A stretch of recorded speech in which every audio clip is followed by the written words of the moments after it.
નમસ્કાર ખેડૂત મિત્રો, તમે જોઈ રહ્યા છો વીટી ખેડૂત મિત્રોની ચેનલ। તો મિત્રો, આજના આ વિડીયોમાં આપણે તારીખ 18 ફેબ્રુઆરી 2024ના આખા અઠવાડિયા દરમિયાન ભાવમાં કેટલો વધારો, નવા સપ્તાહમાં શું થશે, સાથે જ વાયદા, ખોળ બજાર, કપાસિયા અને રૂ બજાર, આમ તમામ મુદ્દે ચર્ચા કરીશું। તો વિડીયો પૂરો જોજો।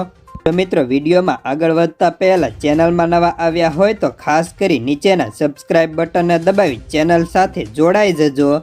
મિત્રો, સૌપ્રથમ છેલ્લી હરાજી મુજબ બજારમાં શું હતી તેજી મંદીની ટૂંકમાં માહિતી મેળવશું।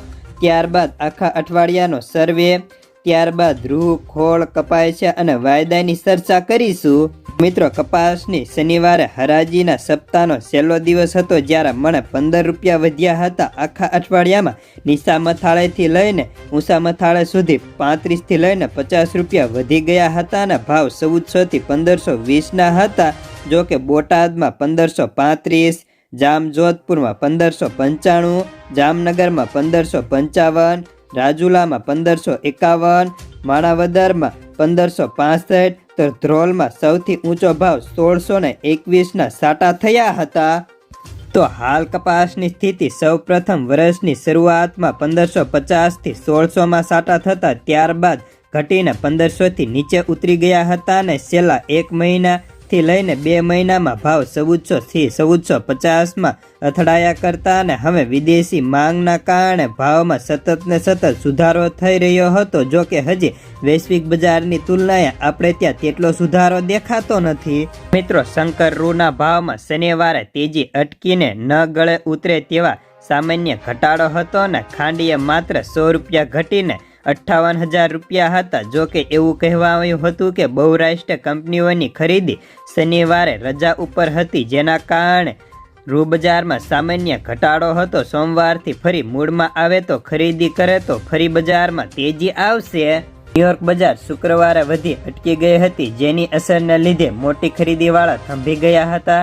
ગુજરાતમાં 35,000 ગાંસડીની આવક થઈ હતી, તો દેશભરમાં 1.50 લાખ ગાંસડીની આવક હતી। જેમાં વેપારોની વાત કરીએ તો દેશ આખામાં 1.25 લાખ ગાંસડીના વેપારો થયા હતા।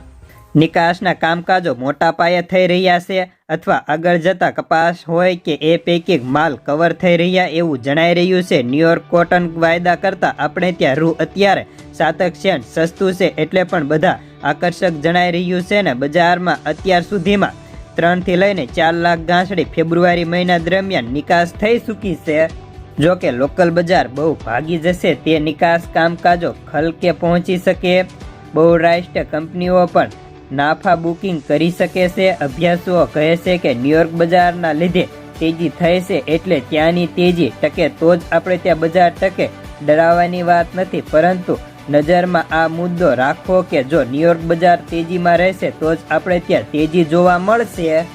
જ્યારે આજે કપાસિયાની વાત કરીએ તો કપાસિયાની અંદર 5 થી લઈને 10 રૂપિયા વધ્યા હતા અને ભાવ 530 થી લઈને 565ના થયા હતા। તો ખોળમાં પ્રતિ ગોણીએ 25 થી લઈને 30 રૂપિયા વધી ભાવ 1275 થી 1425ના હતા। તો કડી બાજુ 60 કિલોની ભરતીમાં 1570 થી 1610 રૂપિયા સુધીના જોવા મળતા હતા।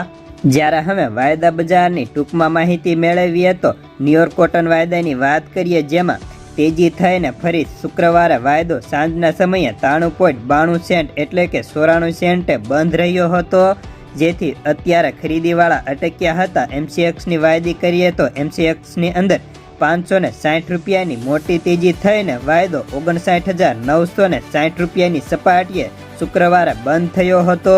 તો ખોળ વાયદાની વાત કરીએ તો તેમાં પણ 79 રૂપિયા વધીને 2595 રૂપિયાની સપાટીએ વાયદો બંધ રહ્યો હતો। તો બસ આજના કપાસના સમાચારમાં આટલું જ। ધન્યવાદ। ફરી મળીશું એક નવા વિડીયોની સાથે। આભાર। જય જવાન।